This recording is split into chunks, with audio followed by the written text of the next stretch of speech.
Welcome to today's broadcast from MyGrowth OnPoint.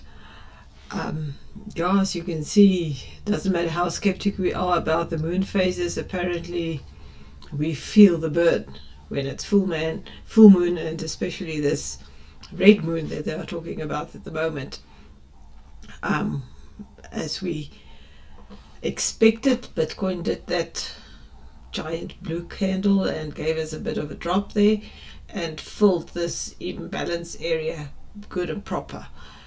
You could argue that this is a bullish pennant forming, and if it's the case, then the target upwards, I will show you now where it goes and how it coincides with filling an imbalance to the upside. My personal thesis, as you know, is that Bitcoin is still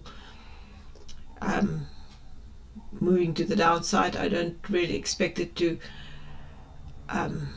spike upwards or break that resistance line over there. But as it goes in trading, we have to provision for both scenarios. You really have to look at the probabilities in favor for the upside and the downside, and then trade the trend. The trend is your friend.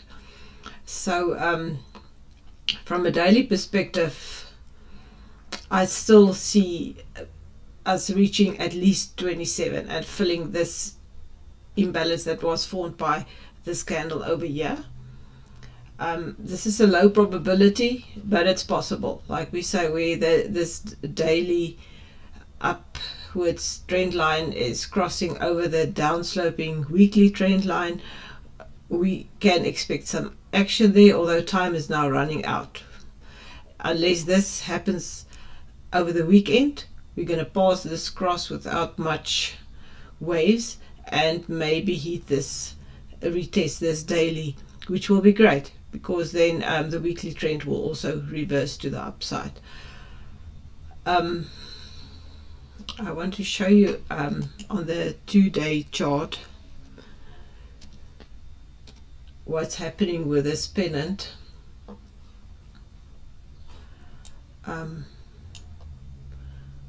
Sorry, let me just reset this chart quickly and make it a little bit smaller so that we can fit more data in here.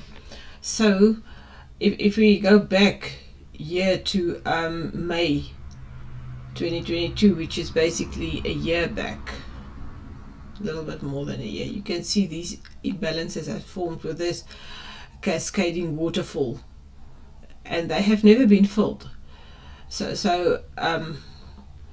And if this bullish pennant plays out, and then your technical target is basically the length of the flagpole after breakout to the upside, and that will fill this first imbalance, which is at 33,704.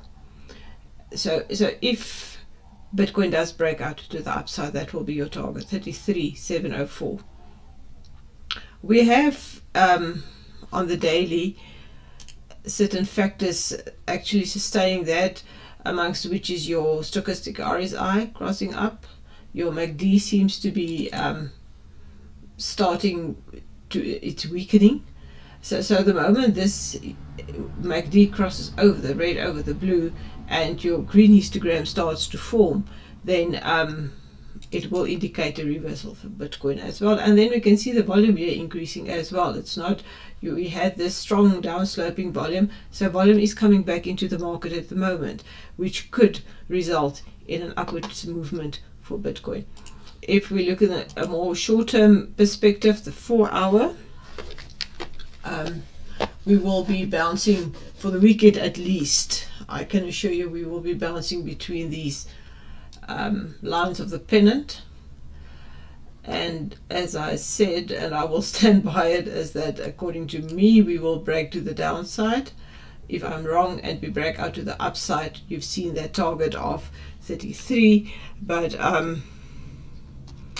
my expectation is that we will reach 27,200 and fill this imbalance. So that's it for Bitcoin. And of course, because Bitcoin is getting cheaper, more people are buying Bitcoin, and therefore Bitcoin dominance is increasing right now. You can see there, it's actually better to look at it on the daily. It's currently above that support line again, so the line is now support, it's not resistance anymore, and we've got a big imbalance there to fill. So as the Bitcoin price drops, this imbalance will tend to want to be filled, so that Bitcoin dominance increases to 51.38, and then you will also see the fear and greed index moving back to the fear zone of the meter. At the moment we are in the neutral zone. Obviously we will move to the greed zone if prices like 33 is being reached.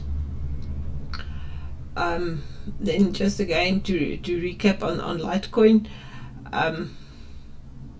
like I told you, I've got an order in for 884.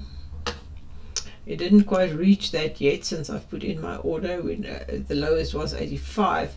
But if Bitcoin does drop to 27, then 21, that target will be reached and it will pick up my order. Otherwise, we are now there where we must see what's the effect of the halving of Litecoin, but it's a long-term trade. So I'm still holding on to that, but Litecoin is available at a very good price at the moment. It's really at entry zone. So if you're considering a long-term investment, this is a very good idea. Another coin that's maybe good to enter if there's a strong reversal to the upside will be BCH, but BCH moves exactly along with the Bitcoin cycle and the Bitcoin movement. So whatever happens in the world of Bitcoin will happen in BCH. Really only enter on the confirmation of an uptrend. I also want to remind you on a graph that we have looked at earlier this year in May, June, we had a look at this chart. It was composed by this group, Scalping 300, but it's a very good explanation of the Bitcoin cycle since inception, and having a look at the effect every halving has on the Bitcoin price, and plan your trades accordingly, because the next halving will be in April, more or less, in 24.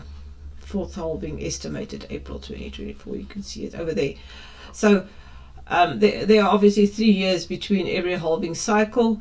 Then the price starts gearing up for the next halving. This consolidation period took very long, because in February 2020 we had that black swan event when the whole COVID epidemic and all else, so many things happened in this period, and that's why you will see the every time after the halving it reaches the all-time high, it comes down, and then it slowly moves upwards again, and then you've got this consolidation phase that usually lasts just over 4 months, 4.2, 4.6, and there it was exceptionally long, and now we're expecting a 4.5 month sideways movement.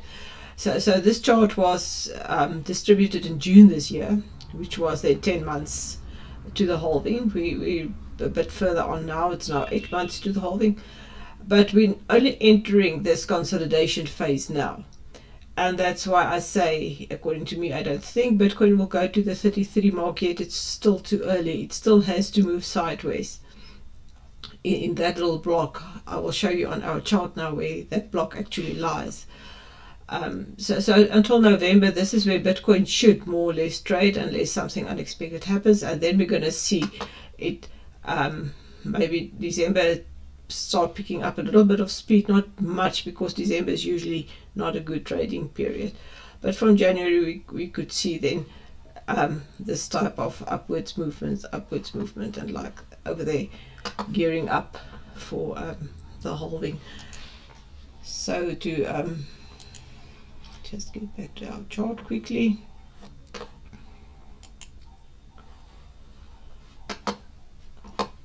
There's Bitcoin. If we make it a bit bigger and we put it back on the daily, these 4 imbalances lying over here, that's the block that we will be trading in. This entire section. That channel is where we will be trading, I think, until November. Then only then the consolidation phase will be over and we might start picking up speed towards the next halving of Bitcoin. So I hope you got some value for that and can use some of the information to plan your long-term trades. We will be live on Zoom where you can engage and chat along and maybe share some charts and trading strategies. You're welcome. The Zoom link is in the description below. Hope to see you then, 2 o'clock. Have a great weekend and trade safe. Stay warm. Cheers, guys.